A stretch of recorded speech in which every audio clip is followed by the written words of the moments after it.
Hi, I'm Melissa Khadivi. I go to St. Andrews Episcopal School in Ridgeland, Mississippi, and today I'm going to be giving my first speech on the motion, "This House believes that an international system with two or more superpowers is better for developing countries than an international system with a single superpower."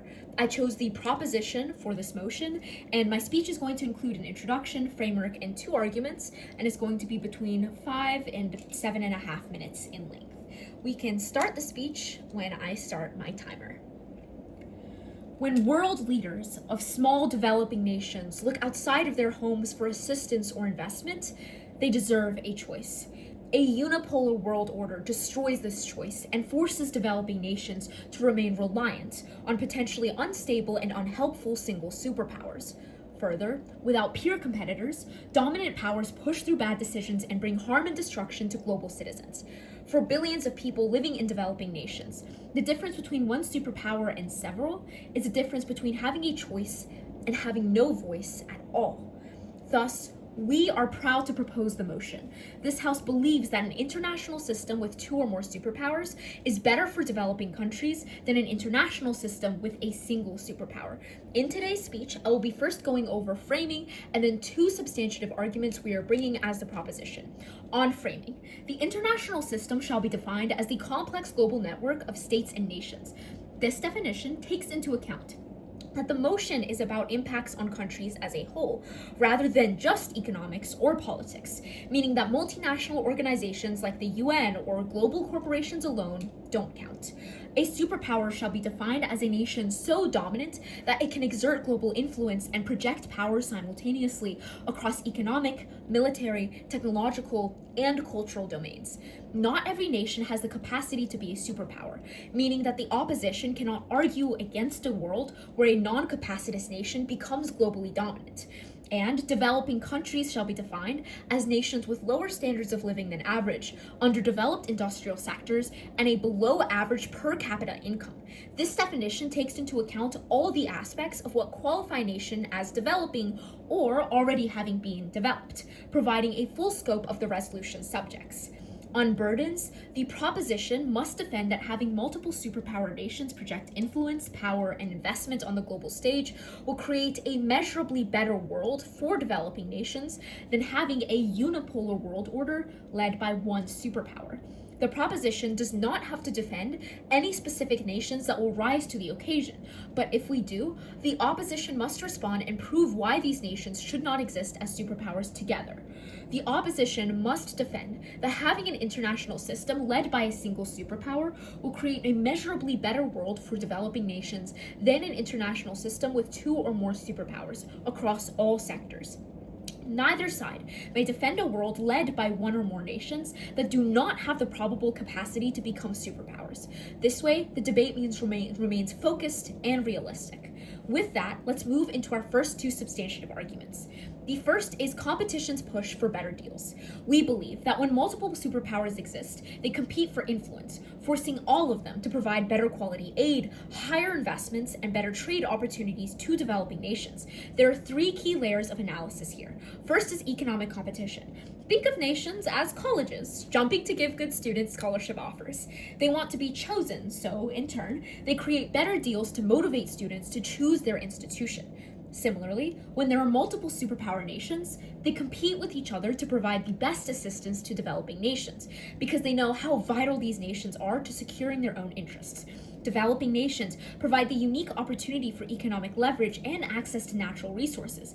In a multilateral system where there are multiple international superpowers, they are forced to compete against each other for influence and opportunity in these developing nations. But in the world of the opposition, a singular superpower nation knows that they are free to intrude and extract resources from developing nations, because there is no other superpower to check back against their power or to even compete against.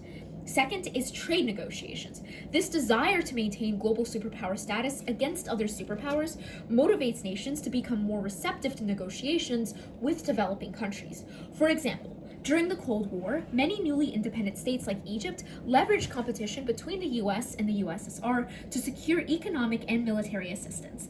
By supporting this motion, this House supports a world order where developing nations are able to negotiate different deals with different existing superpowers, so as to better push their own nations forward economically and militarily. Their side of the House, though, creates a world where only one nation reigns supreme and weakens the possibility for negotiations because the singular superpower is aware that they are the only option. The third layer is prevention of exploitation. Without competition, a single superpower designs long-term relationships that lock developing nations into dependency through resource extraction, debt traps, and unequal trade agreements. With multiple superpowers, that exploitation becomes structurally harder because developing countries can exit or switch partners, meaning that no single actor can sustain exploitative arrangements over time.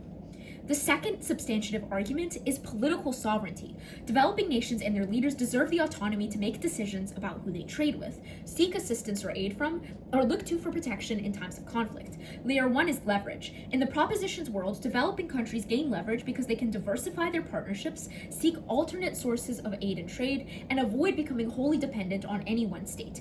For example, after its 1952 revolution, Egypt's leader, Gamal Abdel Nasser, leveraged competition between the US and the USSR. When the US and its allies refused to finance the Aswan Dam on Egypt's preferred terms, Nasser turned to the USSR, which stepped in with funding and support. Because there were multiple superpowers, Egypt had bargaining power. Because developing countries have alternatives, superpowers must negotiate rather than dictate. This shifts developing countries from passive recipients of aid to active participants in determining the terms of their relationships. Layer 2 is freedom to govern. Because leaders are not wholly dependent on any one state, they have greater autonomy to make decisions about who they trade with, seek assistance from, or align with in times of conflict. Rather than shaping policy around a superpower's priorities, economic demands, or interests, governments can pursue policies that reflect the needs of their own citizens. Political sovereignty becomes meaningful because leaders are able to make decisions based on domestic interests rather than external pressure. And layer 3 is long-term development. Because countries retain greater control over their political and economic decision-making, they're better able to pursue development strategies that fit their unique circumstances.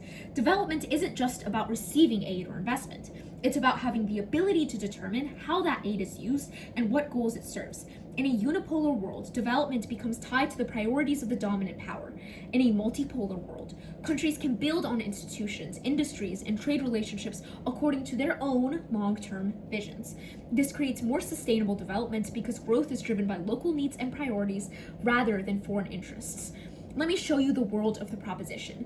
In this world, in the international system, developing nations can make their own decisions that benefit their systems because they have the ability to negotiate and weigh the different worlds of working with different superpowers. In the world of the opposition, one superpower reigns supreme, and international citizens and leaders have no voice. Thus, we are proud to propose.